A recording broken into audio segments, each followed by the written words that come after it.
Refreshed. And we are live with Mr. Benedict Cumberbatch. Agonizing. I want to know if he was stuck. I hope we like were. That, yeah. Like Doctor Strange himself would freeze us in time. Exactly. It's always good to see you, my friend. Good link. Thank you, likewise. Lovely to see you too, says in a manly way, patting his upper thigh. Get off my thigh, personal space. Well, no, I was going to say, I mean, I think the internet has already dubbed us. We have like a Brangelina-like moniker. Yeah. There's a Cumberwitz Tumblr out there. Oh, that's good. Yeah, so that's thank you for dragging me into your insane world. The craziness of it all. It affects everyone I'm near or touch the knee of. No, it's all a wonderful thing. It's passed on. Congratulations on the film, man. Thank you. We have a lot of questions from the fans, some questions from myself. All the questions that you don't like will be questions from the fans. Okay, don't blame me. Okay. Can you do that? All right. Yeah, I can live with that. Just about. Let's talk first about this role. I was telling you before. I love the film. Everybody from the time you were cast in it was saying he's perfect for this. He's going to be a perfect Doctor Strange. Did you take that as a badge of honor, or were you like, wait, why do they think I'm perfect for a narcissist, arrogant? Yeah, it's exactly. Oh yeah, another clever guy who's a bit of a prick. There is that. There is obviously that. There is a correlation, I guess, between certain characteristics of a certain detective I'm known to have played, or still play, I should add, still playing. But to be honest, it was the differences that really attracted me. Yeah. This is an American born and bred hero for starters, so culturally just a completely different space to occupy. And also somebody who, he's sensorily involved with his world. He has appetites, he has, fast cars, fast relationships. So I don't know, his sort of psychological makeup's very, very different. Definitely. Unlike a lot of characters, there's pride before the fall. There's all sorts of pathos with that. But it was the humour.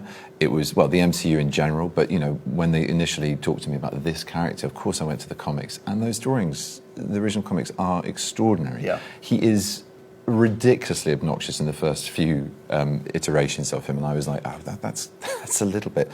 That's full on. So I was very intrigued to know how Kevin would spin his usual Sorcerer Supreme magic, Kevin Feige, and create a character that really lived and breathed in the 21st century, and goes on as realistic a journey as you can between the space of being a neurosurgeon and a sorcerer. That's kind of what we're trying. It sounds ridiculous every time I say it, but you do have to treat that seriously. Yeah, and you sell the journey. It is an amazing journey for the character in the film, as you say. And as an acting thing, that was the real hook here. You're in New York this week. We were talking when you sat down, culminating this crazy worldwide press tour with hosting Saturday Night Live for the first time, which I'm so excited for. I imagine you are stoked for. I'm already having sort of less sleep than I normally have thinking about it. But yeah, no, are you bringing ideas, or are you letting them kind of like? I don't know how it works. Of course, I haven't completely sat my hands. I mean, I've been doing a lot of this, but certain things have popped up. There's a little thing called an election, I think, going on. Is that happening soon? Near here? Yeah, somewhere. Somewhere, someplace, sometime near you, apparently. So there's that. So are you very engaged in the political race here? I've got all the emails. It's all to do with me. So yeah, no, seriously, it's just no. Of course not. It's not my country. It's not my business. But as far as material for SNL, that's obviously been kicking around my head. And but I think the idea is you turn up and you see what they've got, and then you try to bring your own funny and see what happens. If only this guy were good at impressions and different kind of characters. Very sweet. But having said that, it's a whole different ballpark when it's live, and it's a legendary kind of. I was going to say hotbed, but that sounds a bit saucy. But bedrock of American comedy, and the greatest talents in every part of the industry come out of there. And it's hallowed ground to be treading on. I'm very excited for Ireland. In honor of Doctor Strange, we asked for some strange questions for you. So here we go. Okay, I'm sure you got a bunch of these already, but here we go. I do not have webbed feet. I'm not a hermaphrodite. Okay. Breaking news. Yeah. Strangest place someone's asked for a picture. Sorry, strangest place. Literally going into a bathroom, like a washroom in a service station. Yeah. Literally, running to the loo because I just kept it going for too long in the car. And I was like, this is going to be disastrous, and I literally having to sort of with one hand push back, saying this is going to get really ugly. You have to move away now. You might want to see a doctor. I don't know how you're going to the bathroom, man. Yeah. Oh, but what do you mean? As in, oh no, mind. It's oh, okay, this has it's got okay, far it's okay. no, it's not scatological. It's just Strangest nickname a friend has for you? standing business. Strangest nickname a friend has for me, which will now, yeah, that's a dangerous one. Cumby, actually, not strange at all. Oh no, Benedict come on my baps, but that was sorry, we're live. I'm so sorry. Oh dear. But that was That's more of a command. I feel like that's more. It is really, isn't it? Yeah, it was an imperative. I don't think it was at the time. You like the fanfic because But you're that person, right now. he's someone I used to act with at school, and he's now a racing correspondent for Channel 4. Amazing. Yeah, his name is Nick Luck. I've shamed him. You might as well. No, it's a badge of honour. That was the most inventive of many names I had at school. Strangest thing you do now that you're a parent? Strangest adjustment you've made? Strangest thing you've made with your life? All wonderfully strange, all wonderfully privately strange, but just all, the great thing that it is. Strangest dance move in your repertoire? What do you call that? I don't know. The worm hand. I don't know.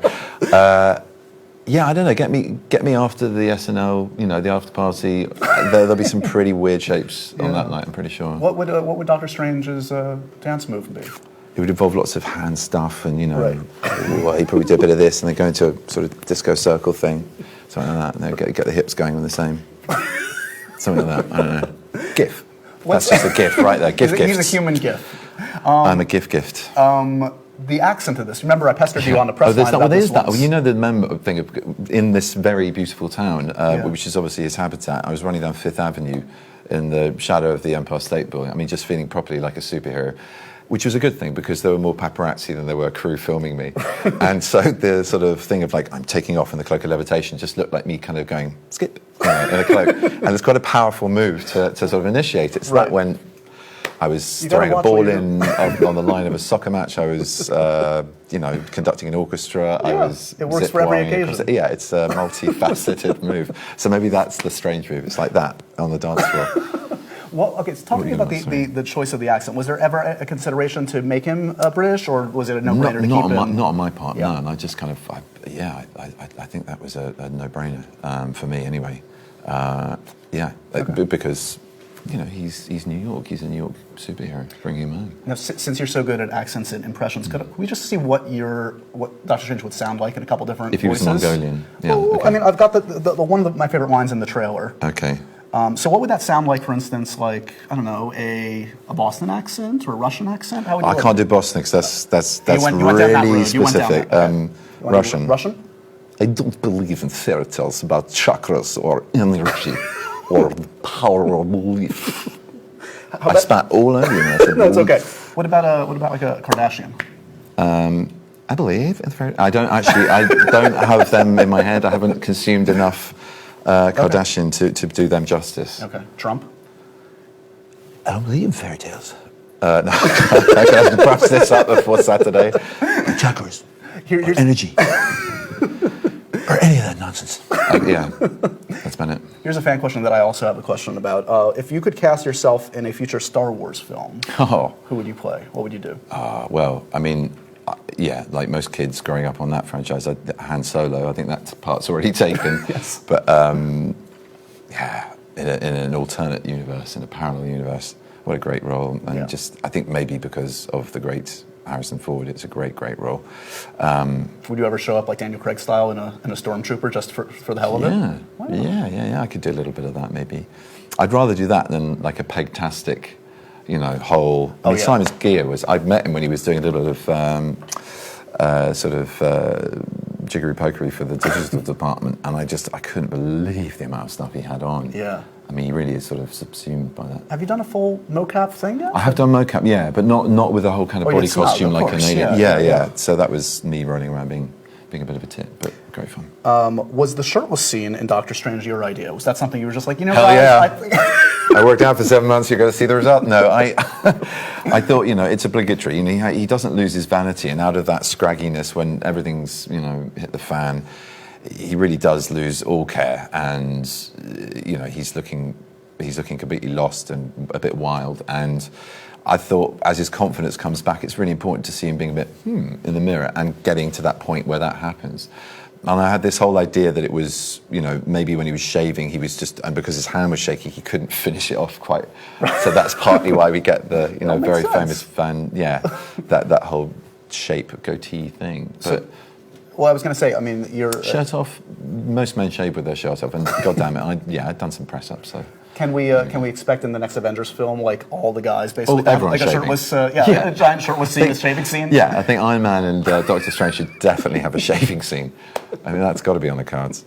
I mean, a lot of people have talked about this. How it's so intriguing. Some of the facial hair is. Well, it's intriguing. Yes, the facial hair, but intriguing to see this character in future incarnations up against these other characters. Yeah. And in particular, Tony Stark has been mentioned because they have some similar traits. They're pretty acerbic, kind of confident and funny guys. But do you know the dynamic yet? I don't expect you to say, but like, do you know sort of where you fit in? No. Not yet. Yeah. That wasn't Kevin Feige off camera, by the way, saying, "Get out, don't talk." If I knew more, I wouldn't say, of course, because what would be the point? It would just ruin it. But hell, I mean, of course, I don't pick favourites, but it would be wonderful to see those guys together. It would be wonderful to. I mean, there's so many characters that I'd like to see Strange with, and he's the sorcerer. Not Sorcerer Supreme yet, but he becomes something that is incredibly important to guarding their reality, and they don't even know it. There's stuff going on in other dimensions, this whole new kind of faction that's attacking the sanctuary and the safety of what they're trying to provide. So even in that domestic squabble of civil war, that to him is, not to belittle it, but I imagine that he's sort of above sides because he's doing something there's some bigger stuff to deal with, guys. Well, just holding stuff back that they're not even aware of. So it'd be interesting to see how that plays in. But of course, the greatest thing about these massively busy frames you see in the Avengers movies is you get these fantastic scenes between characters who are so at odds with one another. Right. So, whether it's Thor or Iron Man or Ant-Man, I mean, it'd be great. Do you think he'd make a good leader of the Avengers? People have said that he could eventually, potentially lead the Avengers. Would Strange be a good leader? Is he ready to be that leader? That's... I don't know. I really don't know. I mean, certainly not at the end of our film. He's just that's an origin story, and he's earned the cloak of levitation. He's earned that moment at the end where he goes, right, this is it. I'm aligning myself to the greater good, and I turn my back on my selfish ways, and I am committing to this cause, this fight. And beyond that, I don't know. Kevin Feige, I'm sure knows. I'm sure he knows about everything until 2030. The man is a genius. Who would win in a fight, Strange or Loki? Oh, come on. What? I could tie knots. I could just dance. I wouldn't even have to meet. Strange. Does Tom know this? He's got it coming to him. No, I don't know. I mean, it's like I'm impossible to play top trumps with in that regard because it's true. I don't know quite how what they have to offer comes into play. But I would say, again, it's about him being on the periphery, even of what Loki is the master of with disguise and mischief and everything that he gets up to with his magic as well as his strength, his power. Strange is kind of doing things. He's humanly vulnerable. I mean, if Loki got around to, in the blink of an eye, being there when he wasn't expecting it and stabbing him, it would hurt. He's a human being. But if Strange is on his game and a step ahead, then it's pretty hard to catch him. Well, does it boggle your mind that your friend, who we always joke about, Tom, that you guys are at this place in your careers where you're both part of this universe, you're both... We're being asked who would win in fights. And exactly. Going, that's my friend I'm talking about. Well, no, and also, again, it's not my... Ultimately, the fanboy in charge of this is Kevin Feige, so please write your letters on a postcard to Marvel, and I'm sure he'll get back to you. But seriously, it's one of the joys of the film is to see who trumps who and how that gets mixed up, how the most vulnerable become the most strong. It's part of the tale, I guess. So I know it's a flip question, I know it's supposed to be fun, but I don't have an honest answer for it as well. Apart from me, I would definitely Doctor Strange. Today's Halloween. Is Halloween a big holiday for you? I mean, it's not generally. It's bigger here in the States. Right. Clearly not, because we're both in a studio talking about it. I mean, I should be somewhere, What are you dressed as? You're dressed as promotional wizards. Yeah. Promotional band. What a weak superhero that would be. He can talk. The least popular one at Target to buy. No one buys that one. It's not there. The action figures aren't flying off the shelf. But I'd say, absolutely. It's becoming bigger and bigger every year in the UK, and where I live in London, it's a huge deal. Yeah. It's a really good area for kids to go trick-or-treating. Yeah, looking forward to maybe doing some of that. I have some gifts on the way out if you want some potential costumes for you. Brilliant. Do you want an Brilliant. Indiana Jones fedora? Do you want? I mean, anything want that to try it? fits. I doubt that will fit, but I'll give it a go. Let's try. Let's see. If it's headway, see, If you liked Han Solo, you must love this Indiana might be Jones. horrific because it won't fit. Will it fit? It might fit. I think it fits. You think it fits? Fits? Fits. Do you feel like Indiana Jones right now? No, I feel like I'm wearing a fedora that's slightly too small for me. I feel like I'm having a kind of, natural facelift. Trying My to get you a eyebrows future. are escaping onto my scalp. I figure you need another franchise because you don't have enough. There we go. It's good to see you, my friend. Thank you. Congratulations. Doctor Strange opens this Friday, November 4th. Everybody go see it. Check it out in 3D, by the way. It looks amazing. Yeah. What Scott Derrickson, the director, has done with this one. And I'm thrilled that you're a part of this universe because it means we just have 10 more excuses to talk. No, this is true. This is true. Next time we'll do the slumber party, Hiddleston style. Yeah. Fellow fights all around. Good to see you, Thanks, man. guys. Lovely to see you too, Josh. Thank you. Thanks for watching, guys. Thank you.